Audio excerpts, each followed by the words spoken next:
today, but how do you look back at the last 2 weeks in Roland Garros and your best ever result here? It's been not an easy weeks, physically, mentally, and having the best round of my life at the Slam, going into the quarterfinal, it means a lot to me. It's an achievement that it's a new milestone, that I opened. I have won 250s, 500s, been a second week, but never been to the quarterfinals. So yeah, that's a very positive week. But every fairy tale comes to an end, so we got to take it like this. I have a couple of weeks to relax before going onto the grass. Great tournament we played. Just could you put into words how difficult it is to play Yannick right now? He's obviously reached the semis without dropping a set, and it just seems very difficult. Yeah, obviously it's not easy. He's playing fast, he's playing smart, and he's basically playing every match under 2 hours, so he's very at the top level, so it's not easy. As you can see, it's not only me, who got bageled. So yeah, I wish him all the luck. He deserves to be where he is, and we're gonna see. We're all gonna wait for the final we all wanted. Was there anything that surprised you by the way you played or what you achieved on court in the last 2 weeks or in the entirety of the clay season that you weren't, that you didn't see coming from you?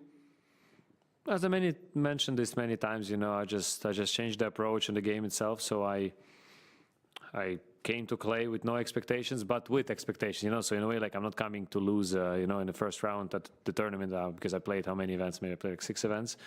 So definitely it's the best clay court season I ever had, and it's a positive impact on my rankings. I'm back in the top 50, I think, where I belong, and I do believe that this is just the start to try to climb back, to the top 20 maybe. Yeah, I think you've now played Yannick on all the surfaces.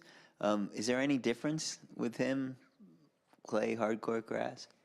I honestly don't remember, because we played on grass in Halle 2 years ago, and I played him first time in Dubai or Miami quarters in 2021. He's been improving since then, reaching a lot of highs in his career, and yeah, he's deserves number one.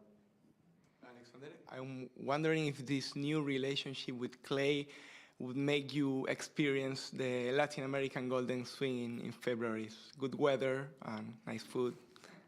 We have to see the offers, huh? I'm not going there on my free will, huh? I'm sorry, but I don't think this tournament is for me because we don't spend much time home, and if I sacrifice the European indoors, that means I'm going to be 3 weeks in Australia, 3 weeks in South America. That is India, Wells, and Miami. So I'm not going to be home that much. So, as I said, depends on what's on the table, but in the reality, I'm not looking to play that because it takes weeks off from me as being a father and a husband, which is also important for me. Ciao. I remember that in Miami you finished your match against Sinner. You told him you're not human. Did he become more human now or even less? Because today you had 2 break points, which were already better than what Zverev got in the Australian Open finals, because he didn't get not even 1 break point. But how did you find him different, in this, time? And he has changed, in your opinion, a bit, or became even more solid, or more human, or dishuman?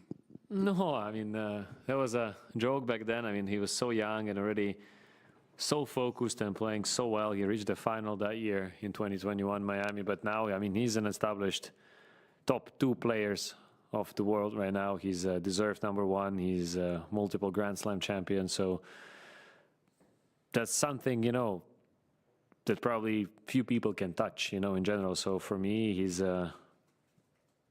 unbelievable. As I said many times, it's on the other dimension, with all the aspects of the game, and being able to face him another time, it's really, really nice for the experience, and you try to get something from it, some positives. You see, what I was doing was harming him a bit in the second set. So that means I have a little hope in the next times when I'm going to face similar players, similar, like a top players that I'm capable of damaging them. So this is what's important for me. But on his side, I mean, I think his tennis already proved everything, and he's going to be for years to come. Hello, Sasha. Do you think that this journey here at Roland Garros might change your approach for the Grand Slams in your future? For instance, Wimbledon is coming, grass is good for your game. Do you think that you reach maybe this level that allows you to think, a good Grand Slam for me now is week 2? I mean, it's not like it's not like I had a different mindset before. It's just this week I had some luck. I had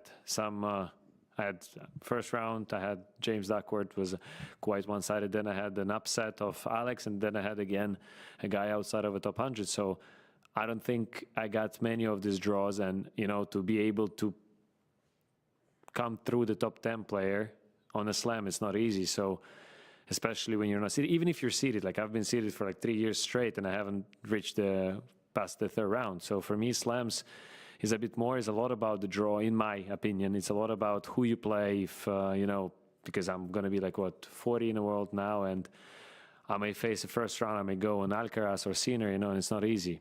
Or you can have them in the second round. So for me, it's to win matches that I'm supposed to win. It's to, when I have the chance, I have to take it, as I mentioned against Jack. So if in Wimbledon I'm going to have a chance, I'll do my best to take the chance. But if not, I'll just go on with another week. That's how I approach the game always, and I will continue with that because that's the only way that keeps me healthy. Sasha, you've been around a while, but this is still a first for you, reaching the quarterfinals of a major. When you leave here and you reflect on what you've achieved, what would you consider changing things, or just continue the way it is, or will there be a different approach overall, I'm talking, on and off the court? Well, why change if the things are working? Okay.